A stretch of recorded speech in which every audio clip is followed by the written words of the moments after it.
System software क्या होते हैं और एप्लीकेशन सॉफ्टवेयर क्या होते हैं। सॉफ्टवेयर के दो टाइप होते हैं, सिस्टम सॉफ्टवेयर, एप्लीकेशन सॉफ्टवेयर। अब इनको समझना कैसे हमेशा के लिए, सिस्टम पहला वाला क्या है, सिस्टम सॉफ्टवेयर। सिस्टम को चलाने के लिए कंपलसरी है, यानी सिस्टम तभी चलेगा जब वो सिस्टम सॉफ्टवेयर होगा। उसमें कोई भी हार्डवेयर तभी चलेगा जब उसमें सिस्टम सॉफ्टवेयर हो। जैसे कि हमारा कंप्यूटर, क्या कंप्यूटर विंडोज़ के बिना चल सकता है, यानी ऑपरेटिंग सिस्टम के बिना चल सकता है? नहीं चल सकता। ठीक है, तो ऐसा सॉफ्टवेयर जो कंपलसरी है वो क्या कहलाएगा, सिस्टम सॉफ्टवेयर। सिस्टम को चलाने के लिए कंपलसरी है, यानी हमारे हार्डवेयर को चलाने के लिए कंपलसरी है, उसके बिना हार्डवेयर चल ही नहीं सकता। ऐसे सॉफ्टवेयर को क्या कहते हैं, सिस्टम सॉफ्टवेयर। जैसे विंडोज़, लाइनेक्स, यूनिक्स और जो भी है, fedora, Ubuntu, Kubuntu, OS, max का ओएस। ठीक है, ये सारे जितने भी ऑपरेटिंग सिस्टम है ये किस कैटेगरी में आते हैं, सिस्टम सॉफ्टवेयर की में। ठीक है, क्योंकि इनके बिना सिस्टम चलेगा ही नहीं। अब चलिए दूसरे वाले पे चलते हैं, एप्लीकेशन सॉफ्टवेयर क्या होते हैं। एप्लीकेशन सॉफ्टवेयर ऐसे सॉफ्टवेयर होते हैं जो कंपलसरी नहीं है सिस्टम को चलाने के लिए। सिस्टम तो हमारा सिस्टम सॉफ्टवेयर से ही चल जाता है, लेकिन एप्लीकेशन सॉफ्टवेयर किसे कहते हैं फिर, एप्लीकेशन सॉफ्टवेयर होते हैं जिनको यूज़र माने हम ही एंड यूज़र होते हैं। तो यूज़र को अपने इंटरेस्ट बेस पे कोई सॉफ्टवेयर अलग से इंस्टॉल करता है कंप्यूटर में, अपने खुद के इंटरेस्ट बेस पे वो कोई अलग से सॉफ्टवेयर कंप्यूटर में इंस्टॉल करता है, वो क्या होता है, एप्लीकेशन सॉफ्टवेयर। जैसे माइक्रोसॉफ्ट ऑफिस, जैसे वीएलसी मीडिया प्लेयर, जैसे एडोब फोटोशॉप, जैसे एसक्यूएल कोई डेटाबेस। ठीक है, जैसे बहुत सारे सॉफ्टवेयर, गेम का कोई सॉफ्टवेयर ले लो। अब ये जो एप्लीकेशन सॉफ्टवेयर मैंने बताए हैं आपको, जैसे Microsoft office, adobe Photoshop, VLC media player, क्या ये कंप्यूटर को चलाने के लिए ज़रूरी थे? क्या इनके बिना कंप्यूटर नहीं चलता? डेफिनेटली चलता। तो डिफरेंस अपने आप हो गया कि ये कंप्यूटर को चलाने के लिए, यानी सिस्टम को चलाने के लिए कंपलसरी नहीं है, लेकिन वो वाला सिस्टम सॉफ्टवेयर कंपलसरी है कंप्यूटर को चलाने के लिए, उसके बिना कंप्यूटर नहीं चलेगा। यानी सिस्टम को चलाने के लिए जो कंपलसरी है वो कहलाएंगे सिस्टम सॉफ्टवेयर, और एप्लीकेशन सॉफ्टवेयर किसे कहते हैं, जो यूज़र अपने इंटरेस्ट बेस पे कंप्यूटर में अलग से इंस्टॉल करता है, उनको क्या कहते हैं, एप्लीकेशन सॉफ्टवेयर। ठीक है, ये दो चीज़ क्लियर हो गई। अब देखो कि एक तरफ तो है कंप्यूटर मेरा, उसमें विंडो नहीं डली हुई है, ठीक है, एक तरफ हूँ मैं, तो क्या मैं उस पर काम कर सकता हूँ? वो चलेगा ही नहीं, बिना विंडोज़ के वो चलेगा तो नहीं। तो मेरे और उस कंप्यूटर के बीच में अगर ऑपरेटिंग सिस्टम आ जाए और ऑपरेटिंग सिस्टम कंप्यूटर में डल जाए तो कंप्यूटर चालू हो जाएगा और मैं उस पर काम कर पाऊँगा। तो मेरा और कंप्यूटर के बीच में जो इंटरफेस है, जो इंटरेक्शन है, वो किसकी बदौलत कर पाया मैं? उस ऑपरेटिंग सिस्टम की बदौलत। बिना उसके ना तो कंप्यूटर चालू होता, ना मैं किसी काम कर पाता। तो ऑपरेटिंग सिस्टम की डेफिनेशन क्या हो गई? Operating system is a software तो है, ठीक है, which that interacts between computer hardware end user. वो किसके बीच में इंटरेक्ट करता है? कंप्यूटर हार्डवेयर के और यूज़र, यानी मेरे बीच में या तुम्हारे बीच में, जो भी उसको चलाएगा वो क्या कहलाएगा? यूज़र। तो अब इसकी डेफिनेशन पढ़ते हैं। What is operating system? Operating system is a software that interface between computer hardware and user. Computer hardware तो हो गया हमारा कंप्यूटर, या आपका लैपटॉप समझ लो या डेस्कटॉप समझ लो, ठीक है, और उसमें विंडो नहीं डली है, और यूजर माने हम या तुम, जो भी उसको चलाएगा। अब वो ये देखिए, ये कंप्यूटर है मेरा, ये मैं हूँ, ठीक है, इसमें अभी विंडो नहीं डली है, तो मैं इस पर काम ही नहीं कर सकता ना। ये हार्डवेयर मेरे किसी काम का है। ऐसा कोई लैपटॉप जिसमें विंडो नहीं डली हो, वो किस काम का आपका? अगर मैं इसमें विंडो डाल दूँ, यानी ऑपरेटिंग सिस्टम डाल दिया मैंने इसमें, तो ये चालू हो गया, तो अब मैं इस पर काम कर सकता हूँ। तो इसने क्या किया, मेरे यानी यूजर के बीच में और इस कंप्यूटर हार्डवेयर के बीच में क्या किया? इंटरेक्शन, इंटरफेस, ठीक है। तो यही इसकी डेफिनेशन है कि operating system is a software that interacts between computer hardware and computer user. ठीक है, समझ में आता है? अब देखिए, अब ये इसमें कंप्यूटर में डल गया तो तुमने देखा होगा कि बहुत सारी चीज़ें हैं जिनको हम ऑपरेटिंग सिस्टम की वजह से कर पाते हैं, जैसे फाइल मैनेजमेंट, और इसके अंदर क्या क्या क्या काम होते हैं। इसके बहुत सारे काम होते हैं अंदर, जैसे प्रोसेसर को हैंडल करना, सीपीयू जो होता है अपना उसको हैंडल करना, मेमोरी मैनेजमेंट, रैम का, रोम का, हार्ड डिस्क का, डिस्क स्पेस, कौन सी ड्राइव में ज़्यादा डिस्क, जो अपनी ड्राइव होती है disk drive, CDEF, disc space, CPU management, input output management, keyboard mouse से अपन इनपुट आउटपुट दे रहे हैं उनका मैनेजमेंट करना, प्रोसेसेस, ढेर सारी प्रोसेस चल रही है बैकग्राउंड में जिनको अपन देख नहीं सकते CPU के अंदर, उन सब का मैनेजमेंट करना, सिग्नल देना, बस डाटा ले जाने के लिए एक जगह से दूसरी जगह बस का इस्तेमाल करना, बहुत सारी चीज़ें हैं। अब देखिए यहीं से क्वेश्चन बन गया, एक बहुत अच्छा क्वेश्चन बन गया, इतना अच्छा क्वेश्चन बन गया कि जो लोग समझते हैं कि उनको ऑपरेटिंग सिस्टम आता है तो वो खुद ही जज कर लें उनको कितना आता है। मैं क्वेश्चन पूछ रहा हूँ अब यहीं से, एक तुच्चा सा क्वेश्चन पूछ रहा हूँ आप लोगों से कि कंप्यूटर में, मान लो ये आपके एग्जाम में आया है, कंप्यूटर में डिस्क ड्राइव C से क्यों स्टार्ट होती हैं, बताइए आप। ठीक है, A से क्यों नहीं होती? क्योंकि पहले A को फ्लॉपी डिस्क के लिए यूज करने लग गए थे, ठीक है, फ्लॉपी ड्राइव के लिए, किसको, A को, फिर B को, फिर आई हार्ड डिस्क का इन्वेंशन हुआ, तो हार्ड डिस्क उन्होंने कहाँ से स्टार्ट किया, हमेशा C ड्राइव से, CDEFGHIJK, ठीक है, जो भी है जितनी भी है अपन Z तक बना सकते हैं इनको, ठीक है।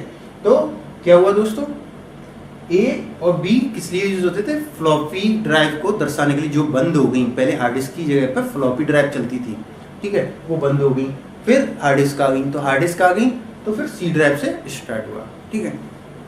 क्वेश्चन ऐसे ही बनते हैं, ठीक है।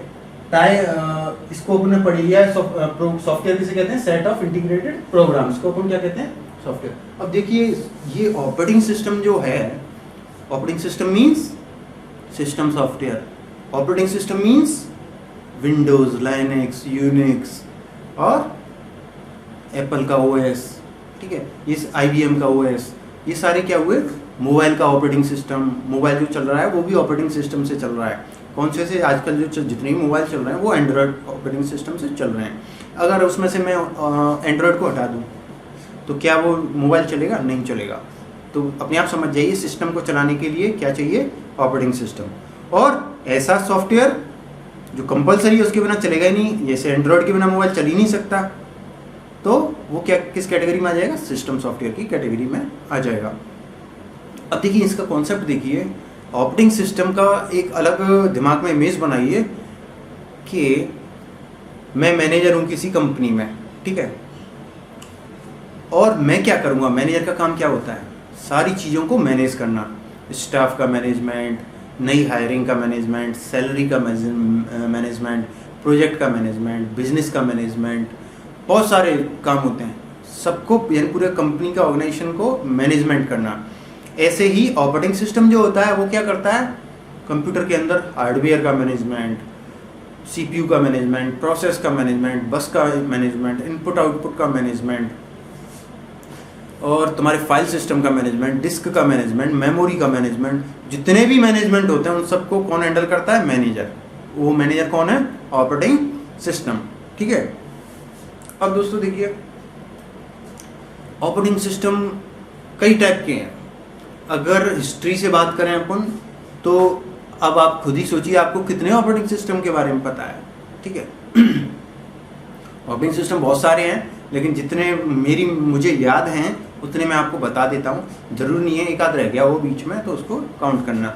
जैसे सबसे पहले चला था DOS, यहाँ से भी क्वेश्चन बन जाता है।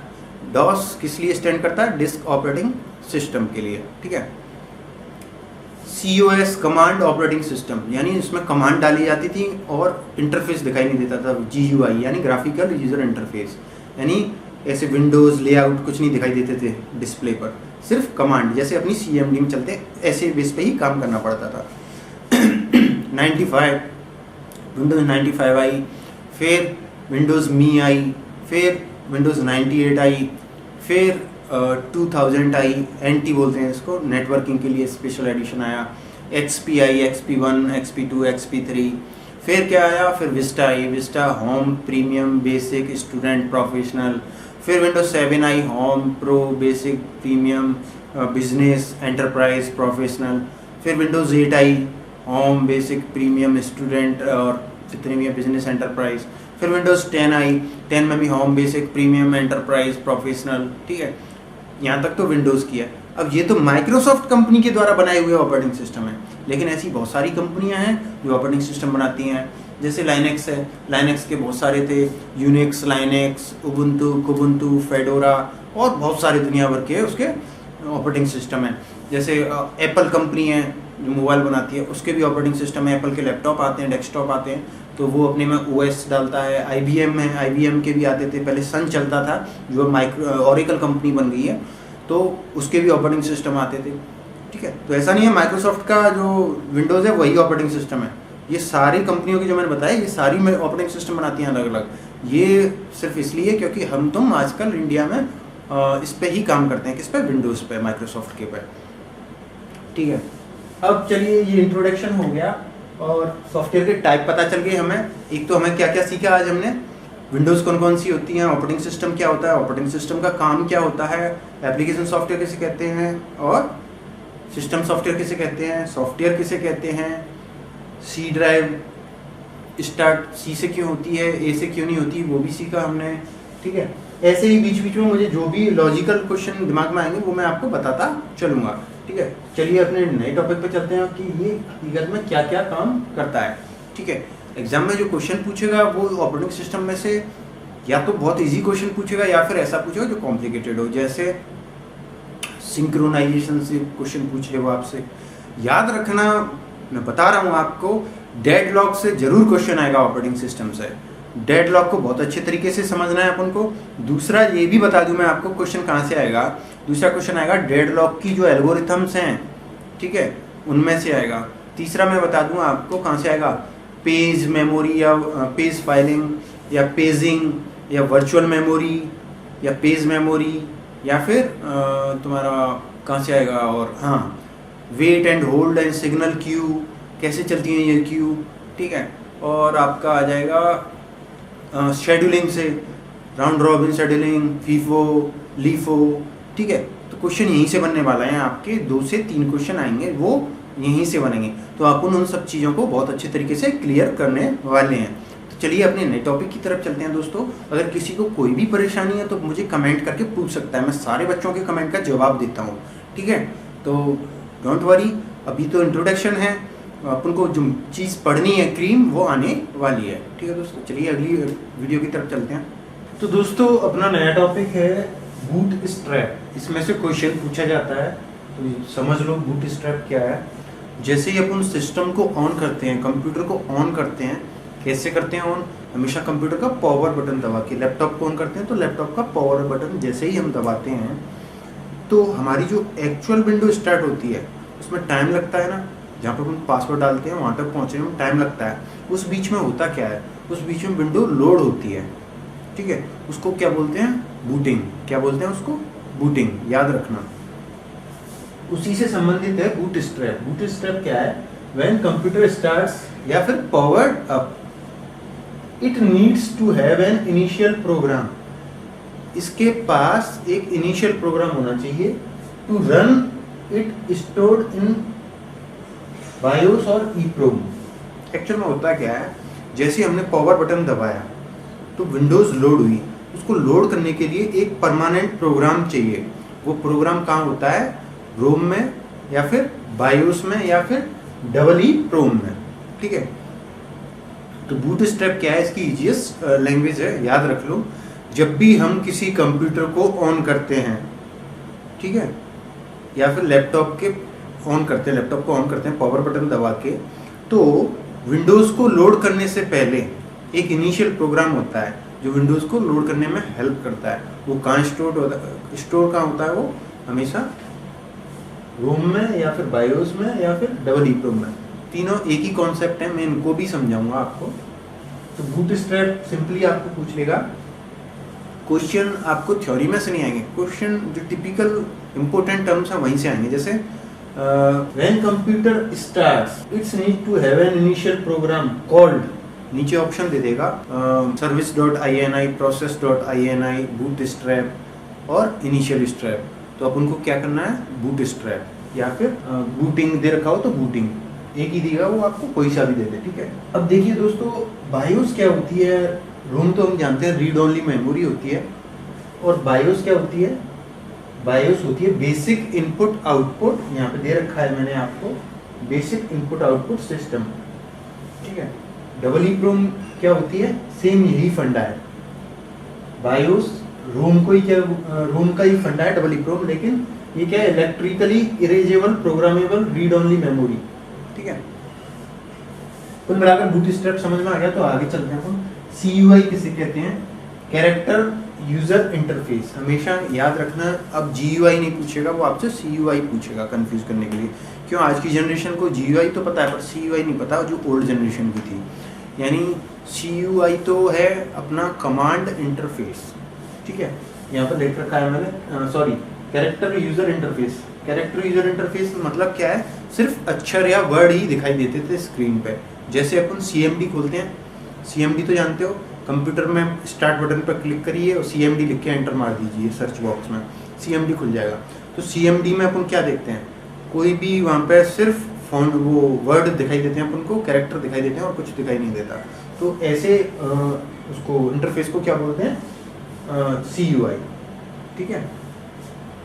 CUI की जगह याद रखना है, यहाँ पे कमांड यूजर इंटरफेस भी दे सकता है वो, और कैरेक्टर यूजर इंटरफेस भी दे सकता है आपको। तो क्वेश्चन हमेशा पूछेगा वो आपसे, इन विच इंटरफेस कैरेक्टर आर यूटिलाइज। तो अपन को क्या करना है, वहाँ पर CUI GUI में से CUI सेलेक्ट करना है। GUI पूछ रहे आपको, जैसे फुल फॉर्म ऑफ GUI तो ग्राफिकल यूजर इंटरफेस। इसमें क्या होता है, ग्राफिकल यूजर इंटरफेस किसे कहते हैं, जैसे अपन विंडो चालू करते हैं तो वहाँ पर माई कंप्यूटर, रिसाइकिल बिन और आपका कंट्रोल पैनल, और कोई विंडो खोलते हैं माई कंप्यूटर क्लिक करके, तो बाकायदा अपन को लेआउट यानी डिज़ाइन बनी हुई विंडो दिखाई देती है। पहले ऐसा नहीं होता था, पहले एक ब्लैक विंडो होती थी, सिर्फ कैरेक्टर होते थे, लेकिन उसको क्या बोलते थे, CUI। लेकिन आजकल जो लेआउट वगैरह दिखाई दे रहे हैं और सब कुछ डिजाइन वगैरह, उसको क्या बोलते हैं, GUI, यानी ग्राफिकल फॉर्म में दिख रहे हैं वो अपन को, ठीक है। बायोस को क्या बोलते हैं, basic input output system. Question 2012 में पूछा गया था सीमोस बायोस का, तो आप याद रखना, बायोस की फुल फॉर्म ही पूछेगा, ज़्यादा नहीं पूछेगा आपसे। बेसिक इनपुट आउटपुट सिस्टम कहते हैं बायोस को। सीमोस क्या होती है, complementary metal oxide semiconductor, complementary metal oxide semiconductor. ये सीमोस का क्वेश्चन बहुत अच्छा है, पूछने लायक है। और सीमोस किस लिए यूज होता है, सीमोस यूज्ड फॉर, तो अपन क्या है ये सीमोस, ठीक है। सीमोस को समझ लो, सीमोस क्या है, एक टेक्नोलॉजी है। इसमें क्या करते हैं अपन, इस टेक्नोलॉजी के जरिए अपन कंप्यूटर पेरिफेरल्स या हार्डवेयर कंप्यूटर पेरिफेरल्स का मैन्युफैक्चर करते हैं। जैसे अपना रैम है, रैम किससे बनता है, सेमीकंडक्टर है, ये मेटल ऑक्साइड सेमीकंडक्टर है वो, तो वो किससे बनता है, हमेशा सीमोस टेक्नोलॉजी से, ठीक है। ऐसे कंप्यूटर बहुत सारे पेरिफेरल्स हैं, डिवाइसेस हैं जो किससे बनती हैं, सीमोस से। IC किसे कहते हैं, कंप्यूटर में जो चिप लगी रहती है छोटी छोटी, उनको बोलते हैं IC। IC की फुल फॉर्म है इंटीग्रेटेड सर्किट। यानी क्वेश्चन पूछेगा तो क्या पूछेगा, IC स्टैंड्स फॉर, तो अपन को क्लिक किस पर करना है, इंटीग्रेटेड सर्किट्स पर, ठीक है दोस्तों। अगला है, आपको कंफ्यूज करने के लिए आपको मैंने बता दिया, electronically erasable programmable read only memory बोलते हैं डबल ईप्रोम को, आप जानते हो, ठीक है। अब मैं इसको कंफ्यूज करने के लिए आपसे ऐसे लिख दूं, E square upon P upon Rome stands for, इस क्वेश्चन को स्टैंड्स फॉर, तो अपन को क्या करना है, उसमें आंसर दे रखा हुआ है electrically erasable programmable read only memory. इसको ऐसे भी पूछ सकता है वो आपसे, क्योंकि ये मुझसे गूगल के इंटरव्यू में पूछा गया था ऐसे। और दूसरा वो आपसे पूछेगा तो कैसे पूछ सकता है, E square P Rome stands for. तो आप कंफ्यूज हो जाओगे कि यार हमने ये पढ़ी थी डबल ईप्रोम, लेकिन ये E स्क्वायर P रोम कहाँ से आ गई, तो ये वही है, ठीक है। इसमें कंफ्यूज नहीं होना, इसमें से भी क्वेश्चन पूछ सकता है वो आपसे। चलिए अपना नया टॉपिक देखते हैं क्या है। किसी को परेशानी हो तो वो मुझे कमेंट करके पूछ सकता है। किसी को सजेशन हो कि सर ऐसे नहीं ऐसे पढ़ाओ, और ये टॉपिक रह गया, वो टॉपिक रह गया। अगर आपको लगता है कोई स्पेशल टॉपिक रह गया हो मुझसे भूल से, तो आप मुझे कमेंट करके बता सकते हैं, मैं उसको भी अगली वीडियो में शामिल कर लूँगा। ठीक है दोस्तों, चलिए अगला टॉपिक देखते हैं। तो दोस्तों अब हम देखेंगे कि ऑपरेटिंग सिस्टम कितने टाइप के होते हैं। बहुत सारे टाइप के होते हैं, तकरीबन 10 से 15 टाइप के होते हैं। तो बेसिकली और मोस्ट इम्पोर्टेंट जो 10 टाइप हैं उनको हम एक सरसरी निगाह से डिस्कस कर लेते हैं, क्योंकि क्वेश्चन इनके अंदर जाके नहीं बनेगा, क्वेश्चन इनकी जो मैं बता रहा हूँ वहीं से बनेगा। ठीक है, सबसे पहला है single user operating system. Single user operating system में क्या होता है, allow single user eight a time. एक टाइम में इस ऑपरेटिंग सिस्टम पर एक ही व्यक्ति काम कर सकता है। जैसा कि इसको याद करने की जरूरत ही नहीं है, इसका नाम ही कह रहा है सिंगल माने एक यूजर ऑपरेटिंग सिस्टम, यानी वो at a time only single user can work on this operating system. एक समय में एक ही यूजर काम कर सकता है। किस टाइप के में, सिंगल में। मल्टी यूजर ऑपरेटिंग सिस्टम, अब समझ जाओ इसके भी नाम से। मल्टी यूजर में क्या होगा, अलाउज मल्टीपल यूजर एट ए साइमल्टेनियसली टाइम। ठीक है, मल्टीटास्किंग ऑपरेटिंग सिस्टम, यानी मल्टीटास्क को क्या कहते हैं अपनी इंजीनियरिंग में, यानी सॉफ्टवेयर इंजीनियरिंग में टास्क को कहते हैं प्रोसेस। तो ये क्या कह रहा है, मल्टीटास्क ऑपरेटिंग सिस्टम, यानी more than one process. Multi माने तो वही होगा ना, more than one process can be executed eight a time. ठीक है, बैच प्रोसेसिंग सिस्टम, याद रखो हर चीज इनके नाम से ही इनकी डेफिनेशन पता चल रही है, उस डेफिनेशन को एनालाइज करना सीखो। ये कह रहा है बैच। बैच किसे कहते हैं, ग्रुप को, यानी कहते हैं ना तुम्हारी 2013 का बैच प्लेसमेंट हो गया कॉलेज में, तो उस बैच का मतलब क्या है, वो सारे स्टूडेंटों का ग्रुप। ठीक है, तो ये क्या कह रहा है, बैच प्रोसेसिंग ऑपरेटिंग सिस्टम, यानी जो प्रोसेस हैं वो एग्जीक्यूट होती हैं एज ए ग्रुप, यानी बैच फॉर्म में इकट्ठी कर ली जाती हैं और एक साथ एग्जीक्यूट होती हैं फिर। ठीक है,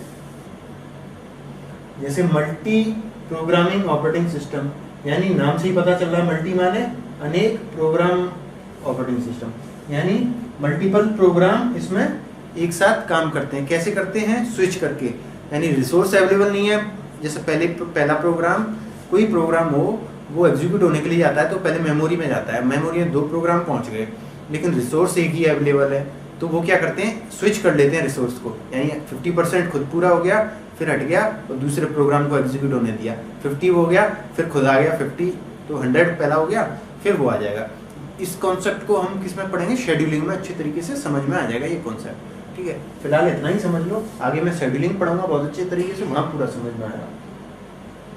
टाइम शेयरिंग ऑपरेटिंग सिस्टम, नाम से ही पता चल रहा है टाइम को शेयर करता है ये, यानी जितनी भी प्रोसेस एग्जीक्यूट हो रही हैं उनके बीच में टाइम को शेयर करता है ये। यानी इसने, प्रोसेसर ने कहा, शेड्यूलर ने कहा, शेड्यूलिंग से पता चला कि इन सारे प्रोग्राम्स को रन करने में 1 मिनट लगेगी, तो वो क्या करेगा, 1 मिनट को, और 5 प्रोसेस है हमारे पास, यानी 5 प्रोग्राम हम एग्जीक्यूट करा रहे हैं, तो वो क्या करेगा, उस 1 मिनट को 5 में डिवाइड कर देगा, यानी थोड़ा स्मॉल टाइम सब में डिवाइड हो जाएगा, तो उसको क्या बोलते हैं, टाइम शेयरिंग, यानी टाइम को शेयर कर रहा है वो।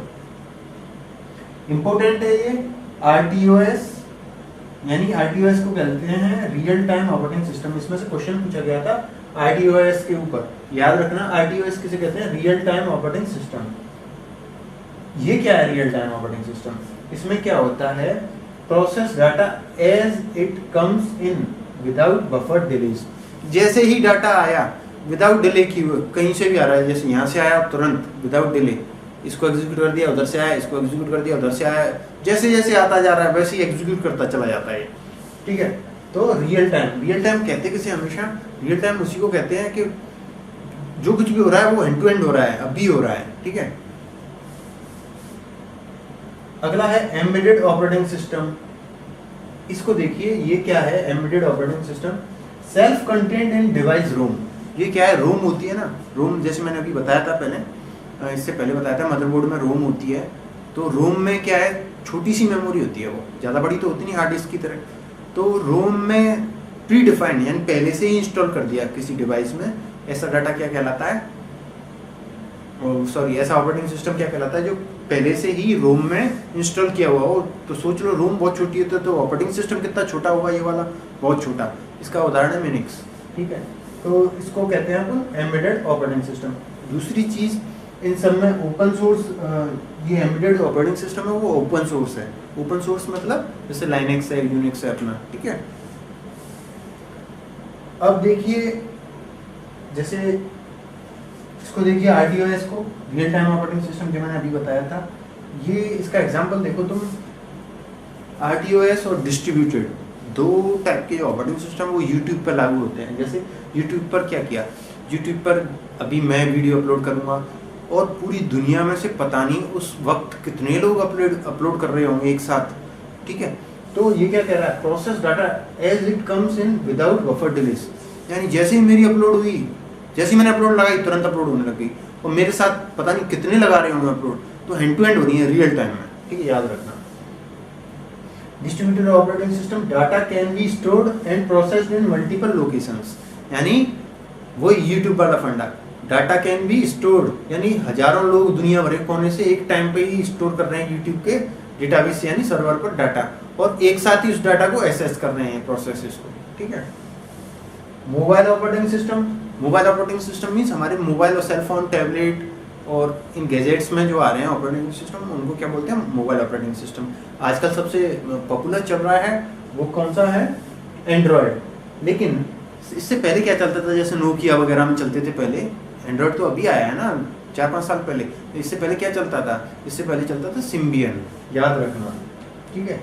तो दोस्तों ये एक लुकआउट था, इसमें ज़्यादा डीप में नहीं जाना है, जो भी अपन से क्वेश्चन बनेगा वो यहीं से बन जाएगा, ज़्यादा डीप से क्वेश्चन नहीं बनेगा। कैसे बनेगा question,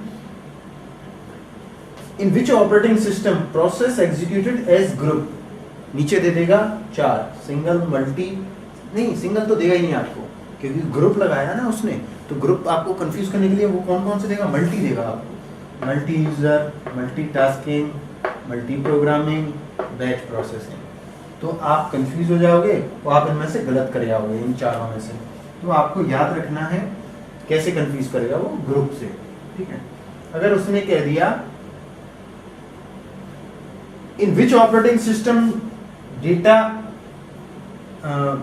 process as it comes in without buffer delays, और फिर दे देगा वो आपको डिस्ट्रीब्यूटेड, एम्बेडेड, रियल टाइम और टाइम शेयरिंग। तो अपन यहाँ पे भी कंफ्यूज हो सकते हैं, ठीक है। फिर आपको दे देगा एंड्रॉयड एंड सिम्बियन, या फिर इन दोनों में से कोई एक, इज, और नीचे दे देगा ये 4 कोई से भी, single user operating system, multi user operating system, distributed operating system, mobile operating system. तो हमें पता है कि ये मोबाइल ऑपरेटिंग सिस्टम है, तो हम इसको कर देंगे। तो इसमें से जो भी क्वेश्चन बनेगा वो मैंने आपको बता दिया कैसे बनेगा, और समझा भी दिया मैंने आपको। एक और इसमें से क्वेश्चन बनेगा, वो किस टाइप का बनेगा, जैसे RTOS स्टैंड्स फॉर, तो हमको क्या लिखना है, रियल टाइम ऑपरेटिंग सिस्टम। सिर्फ RTOS को ही पूछेगा, बाकी सब में से कुछ नहीं पूछेगा इस टाइप का, लेकिन जो पूछेगा वो मैंने आपको बता दिया किस टाइप के पूछेगा, ठीक है दोस्तों। आगे चलते हैं, देखते हैं क्या है और मजेदार। तो दोस्तों अपना नया टॉपिक है कर्नल किसे कहते हैं। बहुत अच्छा इंपॉर्टेंट टॉपिक है, जैसे कर्नल हुआ, सेल हुआ, ठीक है। ये समझना बहुत जरूरी है, क्योंकि कर्नल में से क्वेश्चन के आने के चांसेस 100% हैं। तो ये कर्नल क्या होता है, ये सिंपल फॉर्म में समझाने के लिए सबसे पहले डेफिनेशन पढ़ते हैं, फिर इसको समझते हैं। अब बॉस प्रोग्राम, यानी सारे प्रोग्राम्स का बॉस, किसमें, ऑपरेटिंग सिस्टम में। क्या पढ़ रहे हैं अपन, ऑपरेटिंग सिस्टम। तो ऑपरेटिंग सिस्टम में बहुत सारे प्रोग्राम होते हैं, उन सारे प्रोग्रामों का बॉस है ये। तो बॉस क्या करता है, सब पे कंट्रोल रहता है बॉस का। Decide central core of computer operating system. अब देखिए इधर देखिए डायग्राम को, ये हमारा ऑपरेटिंग सिस्टम है पूरा, यानी यहाँ पर बहुत सारे प्रोग्राम रन कर रहे हैं, ये प्रोग्राम, ये प्रोग्राम, ये प्रोग्राम, ये प्रोग्राम, ये प्रोग्राम, ये इतने सारे प्रोग्राम इसमें ऑपरेटिंग सिस्टम में काम कर रहे हैं, ठीक है। फिर इन प्रोग्राम्स में से जो बेस्ट प्रोग्राम है वो यहाँ कर रहे हैं, जो बहुत जरूरी है। फिर इसका जो सेंट्रल कोर बचा, ये वाला सबसे अंदर, इस सेंट्रल कोर में एक बॉस प्रोग्राम बैठा है, वो क्या है, कर्नल। यानी कहाँ रहता है ये, ऑपरेटिंग सिस्टम के सेंट्रल कोर में, ठीक है। इस डायग्राम से समझ में आ गया, ऑपरेटिंग सिस्टम है ये पूरा, इसके सेंट्रल कोर में सबसे बीच में कौन रहता है, बॉस प्रोग्राम, जिसको क्या कहते हैं, kernel. It has complete control over everything in the system. System में कुछ भी चल रहा है उस पर सबसे पूरा कंट्रोल रहता है इसका, सेंट्रल कोर के बॉस का। यानी ये प्रोग्राम क्या कर रहा है, ये प्रोग्राम क्या कर रहा है, ये फाइल क्या कर रही है, मेमोरी मैनेजमेंट क्या कर रहा है, सीपीयू क्या कर रहा है, बस क्या कर रही है, डेटा क्या कर रहा है, प्रोसेस क्या कर रही है, यानी time frames, hardware control, software control, system software control, application software control, सारे काम इसके कंट्रोल में रहते हैं क्योंकि ये बॉस है और सेंट्रल कोर में रहता है ऑपरेटिंग सिस्टम की में। ठीक है, तो अब सिंपल सी डेफिनेशन है, kernel is a boss program resides in the central core of operating system, it control over everything in the system. समझ में आ गया? अब देखिए फैक्ट, ये ऐसे टॉपिक मैं खुद ही बना देता हूँ, किस लिए बना देता हूँ, इससे आपको याद रहे। ड्यूरिंग बूटिंग का मतलब क्या हो गया यहाँ पे, जैसे ही हम कंप्यूटर को ऑन करते हैं तो जो टाइम लगता है ऑपरेटिंग सिस्टम को चालू होने में उसको क्या बोलते हैं, बूटिंग। उस वक्त क्या होता है ऐसा, तो देखिए during booting kernel is the first program that loaded into memory. तब सबसे पहले जैसे पावर का बटन दबाया, सिग्नल गया अंदर हार्डवेयर में और ऑपरेटिंग सिस्टम में, तब सबसे पहले बॉस के पास मैसेज जाता है कि बॉस किसी ने बटन दबाया है और कंप्यूटर चालू होना है, क्या करें। तो बॉस तुरंत वहाँ से उठते हैं और मेमोरी में जाके लोड हो जाते हैं। सबसे पहले मेमोरी में जाके लोड होते हैं बॉस, फिर बॉस कहते हैं वहाँ से, ओए प्रोसेस उठो चालू हो जाओ, ओए डेटा उठो, ओए हार्डवेयर एक्टिवेट हो जा, ओए CMOS, BIOS, RAM, hard disk, process, CPU, fan, इसको नैनो सेकंड्स में वो सबको जगा देता है और कंट्रोल करने के लिए काम पे लगा देता है। और फिर जैसे ही वो काम पे लग के बोलते हैं ओके बॉस हम रेडी हैं, तब जाके हमारी लॉगिन स्क्रीन आती है जहाँ पे हम पासवर्ड डालते हैं। अब समझ में आ गया? Mythology interaction to user. अब हमने तो कभी देखा ही नहीं कर्नल होता कैसा है, तो सबसे पहले ये हमारे साथ यूजर्स के साथ जो कंप्यूटर चलाते हैं उनके साथ इंटरेक्शन नहीं करता। क्यों? क्योंकि ये इंटरेक्शन करता है सेल के साथ, प्रोग्राम्स के साथ और फिर प्रोग्राम्स हमारे साथ। यानी इसका डायरेक्ट इंटरेक्शन नहीं है यूजर के साथ, किसके थ्रू है, सेल के थ्रू और प्रोग्राम्स के थ्रू। अब ये सेल क्या होती हैं वो मैं अभी पढ़ाऊंगा आपको। ठीक है, इतना क्लियर है आपको? किसी को भी कोई भी प्रॉब्लम हो समझने में मुझे कमेंट कर दे, मैं उसको अच्छे तरीके से वापस समझा दूंगा। ठीक है, झिझकना नहीं है, समझ में आना चाहिए। तो मैंने बहुत ईजीएस्ट वे में समझाए हैं कॉम्प्लिकेटेड टॉपिक्स। तो देखिए अगला टॉपिक क्या है अपना। तो दोस्तों अपना नया टॉपिक है सेल क्या होता है। तो इसको पहले तो लैंग्वेज से समझते हैं, लैंग्वेज से समझ में नहीं आया आपके तो फिर मैं डायग्राम से भी समझाऊंगा, तो डेफिनेटली 100% आपकी समझ में आ जाएगा। Shell is a user interface. User interface है ये किस फॉर्म में, CLI GUI जो मैंने अभी बताए थे, यानी या तो कमांड लाइन इंटरफेस के जरिए या फिर ग्राफिकल यूजर इंटरफेस के जरिए। Interface between user and kernel, ये किन किन चीज़ों के बीच में इंटरफेस है, कर्नल और यूजर। लेकिन मैंने बताया था कर्नल तो डायरेक्टली इंटरफेस करता ही नहीं यूजर के साथ। तो देखिए मैंने क्या बताया था, ये अपना ऑपरेटिंग सिस्टम है, ठीक है, यहाँ पे क्या है, सेल।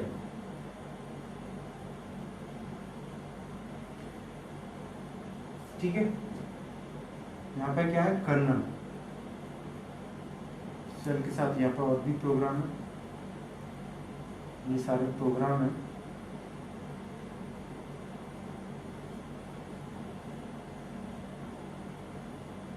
ठीक है दोस्तों, अब ये तो पूरा ऑपरेटिंग सिस्टम है, ठीक है, और इस पर काम कौन कर रहा है, यूजर यानी हम। तो हमने कहा था कि कर्नल डायरेक्टली तो हमसे करता नहीं कांटेक्ट। हमने बताया था पिछले टॉपिक में आपको कि कर्नल हमेशा शेल के जरिए और प्रोग्राम्स के जरिए यूजर से इंटरफेस करता है। ठीक है, तो यहाँ कर्नल, यहाँ प्रोग्राम, यहाँ सेल। ठीक है, तो कर्नल पहले किससे इंटरफेस कर रहा है, प्रोग्राम से, फिर सेल से, और सेल किससे कर रही है, यूजर से। तो shell is a user interface. अब ये यूजर से के साथ इंटरफेस करने लगी सेल। किस फॉर्म में? CLI GUI। CLI GUI form मान लो कमांड लाइन फॉर्म, यानी जैसे अपन CMD खोल लेते हैं कंप्यूटर में, स्टार्ट बटन पर क्लिक करके सर्च में CMD लिख के एंटर मारेंगे तो CMD खुल जाती है। CMD में क्या है? ओनली कैरेक्टर बेस पर अपन काम करते हैं, ठीक है। तो वो ओनली कैरेक्टर पर काम कर रहा है, इसलिए क्या है? कमांड लाइन इंटरफेस, यानी ग्राफिक्स नहीं आते वहाँ पर, सिर्फ कैरेक्टर आते हैं। और GUI क्या होता है? GUI मतलब हमारी विंडोज़ लेआउट, सी ड्राइव खोली तो पूरी विंडो आ रही है, क्लोज का बटन आ रहा है, इस साइड में फंक्शन आ रहे हैं, उसको क्या बोलते हैं? GUI। तो ये या तो CLI फॉर्म में भी करती है और GUI फॉर्म में भी इंटरफेस करती है, लेकिन इंटरफेस किन दोनों के बीच में करती है? कर्नल और यूज़र। अब खुद ही देख लो कि कर्नल ये रहा, यूज़र ये रहा, इनके बीच में कौन है? ठीक है। अब इसका एग्जाम्पल CMD। तो अब दोस्तों मैं आशा करता हूँ आपकी समझ में आ गया होगा सेल, क्योंकि मैंने बहुत ईजीएस्ट वे में शॉर्ट करके बताया आपको, डायग्राम से भी समझ में आ गया होगा इससे। फिर भी अगर किसी समझ में नहीं आया तो कमेंट करके पूछ सकता है। चलिए अगला टॉपिक क्या है देखते हैं, जो एग्जाम में पूछ सकते हैं। देखिए दोस्तों, अब अपने 2 इम्पोर्टेंट टॉपिक हैं, ठीक है। पहला है फर्मवेयर किसे कहते हैं। अपन ने हार्डवेयर पढ़ा, सॉफ्टवेयर पढ़ा, लेकिन ये फर्मवेयर कहाँ से आ गया? बहुत सारे थोड़े से बच्चों को पता भी होगा, बहुत सारों को नहीं पता होगा। तो मैं बता दूं हमेशा आपको, सॉफ्टवेयर हार्डवेयर का जो कॉम्बिनेशन होता है वो क्या होता है? फर्मवेयर। ये तो लैंग्वेज है, लेकिन रियलिटी कुछ और है। रियलिटी ये है कि हमारे कंप्यूटर के हार्डवेयर में किसी, जैसे हमारे कंप्यूटर के हार्डवेयर में मदरबोर्ड है, मदरबोर्ड में बहुत सारी चिप लगी हुई हैं, किसी चिप में पहले से ही प्रोग्राम इंस्टॉल होके आया है। ऑपरेटिंग सिस्टम की बात नहीं कर रहा हूँ मैं, हमारा कोई भी प्रोग्राम है, कोई सर्किट है, रेडियो का, टीवी का, कंप्यूटर के मदरबोर्ड का जो सर्किट होता है, मदरबोर्ड में बहुत सारी चिप लगी रहती हैं, आईसी लगी रहती हैं वहाँ पे, ठीक है, कंडक्टर लगे रहते हैं, एम्पलीफायर लगे रहते हैं। तो वहाँ चिप लगी रहती है ना कहीं, उन चिपों में पहले से ही प्रोग्राम डले हुए आते हैं। ऐसे पहले से डले हुए प्रोग्राम किसी हार्डवेयर में आए, उनको क्या बोलते हैं? फर्मवेयर। जैसे रोम, रीड ओनली मेमोरी, इसकी डेफिनेशन है chips that store permanent program और इंस्ट्रक्शन, यानी परमानेंटली उनमें रहता है, ना हम हटा सकते हैं ना हम इरेज कर सकते हैं, वो पहले से ही डला हुआ आता है, ठीक है। एग्जाम्पल रोम। दूसरा इंपोर्टेंट टॉपिक है डेडलॉक किसे कहते हैं।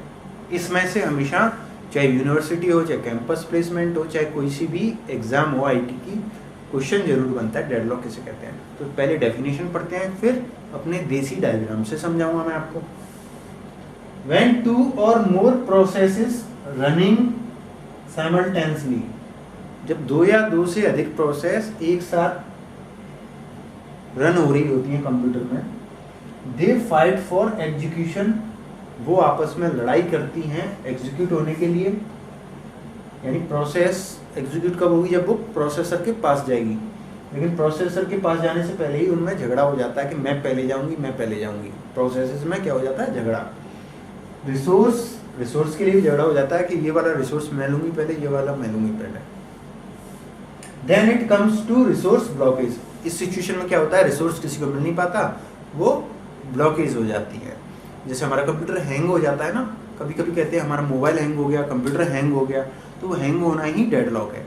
इसी सिचुएशन में हम कुछ भी नहीं कर पाते, सिस्टम काम ही नहीं करता है, ठीक है। एक फैक्ट बताना चाहूँगा आपको इससे रिलेटेड। पहले क्या था कि जब ऐसी सिचुएशन आती थी, कंप्यूटर हैंग हो जाते थे, तो माइक्रोसॉफ्ट के CEO ने इमरजेंसी मीटिंग बुलाई एक दिन और कहा कि यार ये ब्लॉकेज आ जाता है, इस सिचुएशन से बहुत सारे यूज़र अनसेटिस्फाइड हैं ऑल ओवर द वर्ल्ड, इसका कुछ सॉल्यूशन निकालो। तब उन्होंने एक प्रोग्राम बनाया, उसका परफॉर्मा दिखाया, उन्होंने ब्लूप्रिंट दिखाया CEO को कि सर हमने एक प्रोग्राम बनाया है, उसका नाम है टास्क मैनेजर। उसके जरिए अपन जो प्रोसेस ब्लॉक हुई है उसको किल कर सकते हैं, उसको मार सकते हैं, और जैसे ही वो मर जाएगी तो ब्लॉकेज हट जाएगा। ब्लॉकेज मतलब कोई पाइप है, उसमें से पानी जा रहा है और उसमें कुछ फंसा दूँ मैं पाइप में अंदर, ठीक है, तो पानी जाएगा नहीं। सेम सिचुएशन, हम काम कर रहे हैं कंप्यूटर पे और अचानक से कंप्यूटर काम करना बंद कर गया, उसमें कोई ब्लॉकेज आ गया प्रोसेसेस की वजह से। तो अगर हम उन प्रोसेसेस को किल कर दें टास्क मैनेजर से, तो हमारा हैंग होना ठीक हो जाएगा तुरंत। तो उन्होंने टास्क मैनेजर को विंडोज़ के लेटेस्ट वर्जन फीचर्स में जोड़ना स्टार्ट कर दिया। आज हमारा कंप्यूटर कभी भी हैंग होता है तो उस सिचुएशन में हम क्या करते हैं, टास्क मैनेजर खोलते हैं, अल्ट कंट्रोल डिलीट दबा के वहाँ प्रोसेस देखते हैं, वहाँ लिखा रहता है प्रोसेस रनिंग की अलग लिस्ट होती है ना, और नॉट रनिंग की अलग होती है। जो नॉट रनिंग में देखेंगे अपन तो पता चल जाएगा अपन को कि ये वाली नहीं रन कर रही, इसकी वजह से कंप्यूटर हैंग हो रहा है। तो हम उसको राइट बटन क्लिक करके एंड प्रोसेस ट्री पर क्लिक करेंगे और वो प्रोसेस खत्म हो जाएगी, कंप्यूटर ठीक हो जाएगा। कैसा भी कंप्यूटर हैंग हो रखा हो, लेकिन ये वाला फंक्शन हमेशा काम करता है कंप्यूटर में। कभी भी कंप्यूटर हैंग हो जाए, अल्ट कंट्रोल डिलीट दबाइए, टास्क मैनेजर खुल जाएगा, उसमें जाइए प्रोसेस में देखेंगे आपको ब्लॉकेज मिल जाएगा, कौन सी प्रोसेस रन नहीं हो रही, उस पर राइट बटन क्लिक करेंगे और एंड प्रोसेस ट्री, हमारा कंप्यूटर डेडलॉक से बाहर आ जाएगा। ठीक है, तो डेडलॉक समझ में आ गया होगा आपको कि जब एक से अधिक प्रोसेस, भाई ये सीपीयू है, ठीक है, देखो डायग्राम से बताता हूँ मैं आपको इसको। ये सीपीयू है, क्या ये सीपीयू, ठीक है, ये रिसोर्स है, क्या है रिसोर्स, ये प्रोसेस है P1, ये प्रोसेस है P2, ये प्रोसेस है P3, और ये तीनों जा रही हैं एग्जीक्यूट होने के लिए। ठीक है, तो रिसोर्स एक टाइम पे एक ही को मिलेगा, तो ये लड़ने लगी आपस में, नहीं मैं पहले जाऊंगी रिसोर्स को लेने, नहीं मैं पहले जाऊंगी। मान लो रिसोर्स की सिचुएशन से ये पहले निकल आई, इन्होंने टाइम में थोड़ा डिफरेंस था तो इनको रिसोर्स तो मिल गई, लेकिन सीपीयू में जाते वक्त एग्जीक्यूट होने के लिए जा रही थी सीपीयू में, तो आपस में लड़ाई होने लगी, मैं पहले एग्जीक्यूट होने जाऊंगी सीपीयू में, दूसरी प्रोसेस बोली मैं पहले जाऊंगी, तीसरी प्रोसेस बोली नहीं मैं पहले जाऊंगी। ऐसी सिचुएशन में उन्होंने क्या किया, जो पाइप है जिसमें होके जाएंगी वो तीनों फंस गई, उसमें फंस गई, तो एक भी प्रोसेस हमारी एग्जीक्यूट नहीं हुई, कंप्यूटर हैंग हो गया। उस सिचुएशन को क्या कहते हैं, डेडलॉक, यानी व्हेन टू और more process running simultaneously they fight for execution resource. इस सिचुएशन में क्या होता है, then it comes to resource blockage called deadlock. समझ में आ गया होगा आपको, फिर भी समझ में नहीं आया दोस्तों तो मुझे कमेंट कर देना, मैं वापस समझा। तो दोस्तों आज का टॉपिक यहीं ख़त्म होता है, कल मैं आपके लिए नई वीडियो बनाने वाला हूँ, उसको देखना ना भूलें। इसको आज जो मैंने पढ़ाया उसको अच्छी तरह समझ लें, नोट कर लें, और कोई कन्फ्यूज़न हो तो मुझसे कमेंट के ज़रिए डिस्कस कर लें, ईमेल के ज़रिए कांटेक्ट कर लें। ठीक है, मैं आपको जो टॉपिक कल जो वीडियो में बताने वाला हूँ टॉपिक, वो बहुत इंपॉर्टेंट टॉपिक हैं। एक बार मैं बता देता हूँ आपको वो कौन कौन से टॉपिक हैं। सबसे पहले हम पढ़ेंगे प्रोसेस की स्टेट्स, ठीक है, जैसे स्टार्ट, वेट, एग्जीक्यूट, टर्मिनेट। ठीक है, उसके बाद हम पढ़ेंगे थ्रेड्स के बाद पढ़ेंगे हम शेड्यूलिंग में हम पढ़ेंगे शेड्यूलर, टाइप ऑफ शेड्यूलिंग की एल्गोरिथम्स, डिस्पैचर्स, सेमीफोर और सिंक्रोनाइजेशन, डेडलॉक की कंडीशंस, डेडलॉक की बहुत सारी एल्गोरिथम है, एल्गोरिथम्स पढ़ेंगे डेडलॉक की, बैंकर्स एल्गो, ठीक है, DDR एल्गोरिथम, मेमोरी मैनेजमेंट में पढ़ेंगे हम बहुत सारे टॉपिक, जैसे swapping, segmentation, fragmentation, paging, spooling, इतने सारे टॉपिक रह गए। और इनके अलावा बीच बीच में मुझे इतने ही टॉपिक और याद आ जाएंगे। इन सारे टॉपिक्स को मैं आपको इजी वे में बताऊंगा। फिर उसके बाद हम क्वेश्चनरीज करेंगे 50 क्वेश्चंस की, और उसके बाद इस सेक्शन में से 3 से 4 जो क्वेश्चन आएंगे आप उनको इजीली करके आओगे। देखो मैं आपको एक चीज़ बता दूं कि पहले क्या था, प्री में IBPS IT के प्री में ये एक ही पेपर होता था, लेकिन अब क्या किया उन्होंने, प्री में ये पेपर नहीं होगा, मेन जो होगा 2 सेक्शन कर दिए, मेन अलग होगा IT के लिए, उसको प्रोफेशनल नॉलेज भी कहते हैं अपन, उसमें पूरा का पूरा बड़ा पेपर होगा IBPS IT का, और कोई सब्जेक्ट नहीं होगी। और बची हुई जो सब्जेक्ट होती हैं जैसे अपनी रीजनिंग हुई, एप्टीट्यूड हुई, इंग्लिश लैंग्वेज हुई और GK हुई, इनका प्री में होगा। और मेन में क्या होगा, only 1 subject, that is software engineering, जो अपन पढ़ते हैं कंप्यूटर साइंस में। ठीक है, तो अपने जो क्वेश्चन पहले अगर किसी टॉपिक में से, जैसे ऑपरेटिंग सिस्टम में से 2 क्वेश्चन आते थे, तो हो सकता है इस बार 8 से 10 क्वेश्चन भी पूछ ले, क्योंकि वो उन्होंने पूरा 3 घंटे का जो 2.5 घंटे का पेपर है वो पूरा अलग सेपरेट पोर्शन बना लिया है उन्होंने, कि सिर्फ इसी का एग्जाम होगा मेंस में, और इसी के नंबर काउंट होंगे, एलिजिबिलिटी इसी के नंबर तय करेंगे। तो अब आप सोचो खुद कि कितना गहराई से हर चीज़ को समझना जरूरी है, कोई भी टॉपिक रह नहीं जाए, क्योंकि यही मेन वाला मार्क्स जुड़ेंगे कट ऑफ में, जो हमारी एलिजिबिलिटी को डिसाइड करेंगे। तो तो दोस्तों कल मेरी वीडियो को देखना ना भूलें, कल मैं आपको बहुत अच्छी चीज़ें पढ़ाने वाला हूँ जो मैंने अभी बताई। ठीक है दोस्तों, अगर वीडियो पसंद आई है तो प्लीज़ वीडियो को लाइक करें और सब्सक्राइब नहीं किया जिन लोगों ने वो अभी सब्सक्राइब कर लें चैनल को, और अपने दोस्तों को व्हाट्सएप और फेसबुक के जरिए शेयर, इसकी वीडियो की लिंक को शेयर करें। और जो बच्चे ट्यूशन नहीं कर सकते उनको भी बताएं इस बारे में। कल मिलता हूँ आपसे नई वीडियो के साथ। खुदा हाफिज़।